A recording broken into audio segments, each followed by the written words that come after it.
Hi.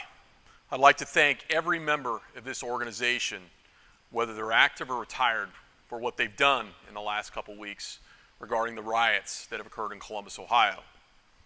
I would specifically like to thank the suburban officers and the suburban leadership for what they've done. I recently put out an email discussing how we've had failed leadership. Specifically, I'm talking about in Columbus, whether our elected officials and other individuals that have failed us in our time of need.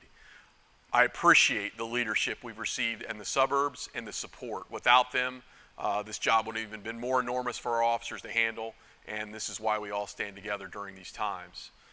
As far as moving forward, obviously things have calmed down a little bit for now, which was our goal and part of our goal and our mission to calm things down. And my first priority is to do everything I could, whether it's in the media or behind the scenes, to de-escalate this for the officers in the street that are in harm's way.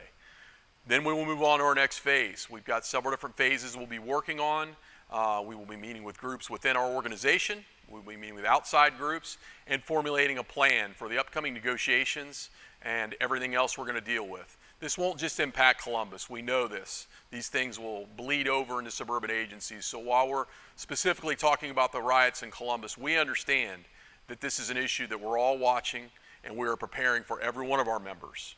I'd like to thank the retired members and the civilian volunteers that have volunteered and families that have volunteered to come down here and assist during our times of need. We've learned a lot through this process as an organization and as our membership and as police officers in general. Probably the most important thing we've learned is that when the chips are down, all we have is each other. And we need to remember that. And while we're tired and we're angry and we've been beaten up in the street, we must stick together. We must stay focused. We must look at the long-term vision of how to handle this and not the short-sightedness.